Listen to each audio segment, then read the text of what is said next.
여러분 반갑습니다. 교회 안에서 성폭력 문제는 한두 번의 사건으로 끝나지 않았습니다. 시간이 지나면 또 다른 이름으로 또 다른 장소에서 같은 이야기가 계속 반복되고 있습니다. 이런 사건이 발생할 때마다 우리는 늘 같은 말을 듣습니다.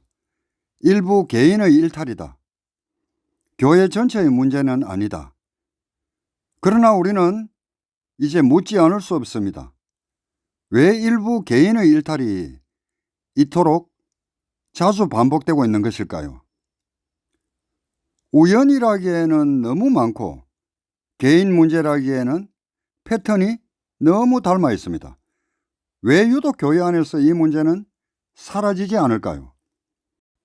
오늘 영상에서는 교회라는 공간 안에서 이 문제가 반복될 수밖에 없는 구조를 차분하게 들여다보려 합니다. 불편하지만 피할 수 없는 이야기, 지금 함께 생각해 보겠습니다. 먼저 분명히 해야 할 것이 있습니다. 성폭력은 신앙의 문제가 아니라 범죄입니다. 그런데 교회는 이 범죄를 법과 정의의 영역이 아니라 회개와 용서의 영역으로 끌고 왔습니다. 기도로 해결하자. 회개했으니 다시 기회를 주자. 교회의 덕을 생각하자. 이 순간 범죄는 사라지고 조직만 남습니다. 그리고 피해자는 조용히 밀려납니다. 이제 이 구조를 보겠습니다. 교회 안에는 일반 사회와 다른 독특한 권력 구조가 존재합니다. 목사는 단순한 직업인이 아니라 하나님의 종으로 불립니다. 순종은 미덕이 되고 질문은 불신이 됩니다. 이 구조 안에서 목회자의 말은 반박하기 어려운 권위가 됩니다. 바로 이 지점에서 성폭력은 숨어들 공간을 얻습니다. 그러면 이 지점에서 묻지 않을 수 없습니다. 피해자는 왜 즉시 말하지 못했을까요? 그 이유는 단순합니다. 말하는 순간 믿음을 의심받기 때문입니다. 시험에 빠진 것 아니냐?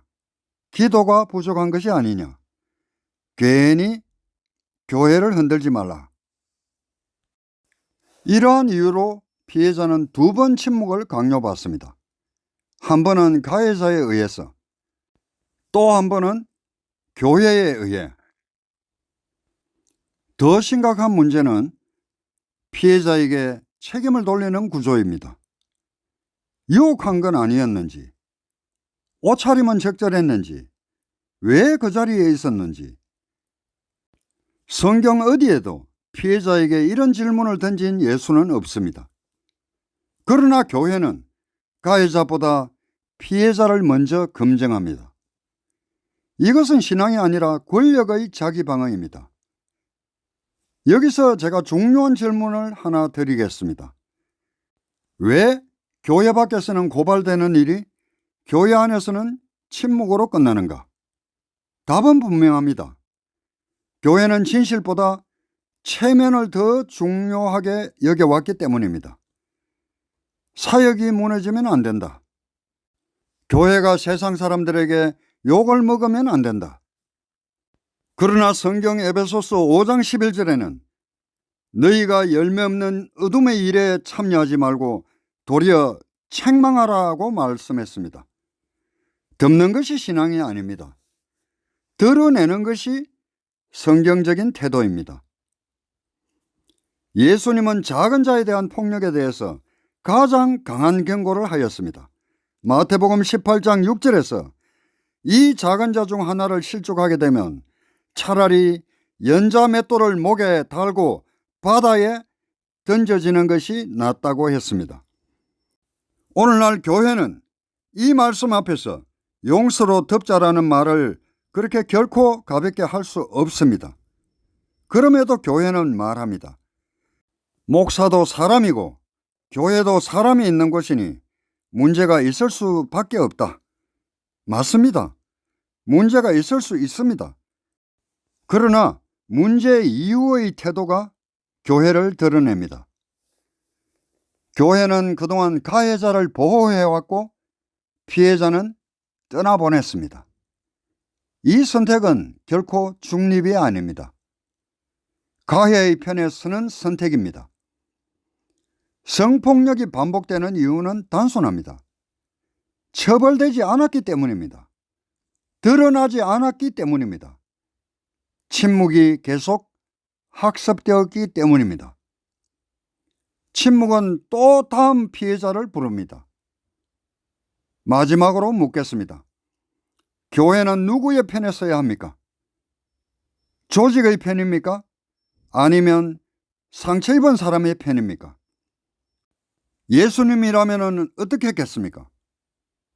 예수님은 언제나 약자의 편에 서셨습니다. 그렇다면 그분의 이름을 부르는 교회도 같은 자리에 서야 하지 않겠습니까? 이 영상은 교회를 무너뜨리기 위한 것이 아닙니다. 오히려 교회가 다시 사람 살리는 자리가 되기 위한 최소한의 질문입니다. 질문을 죄로 만들 때 폭력은 자랍니다. 진실을 말할 수 있을 때 비로소 교회는 회복됩니다. 세숨은 외칩니다. 침묵은 신앙이 아닙니다. 침묵은 폭력을 연장할 뿐입니다. 오늘 그 침묵의 구조에 한 가지 질문을 다시 한번 놓아봅니다.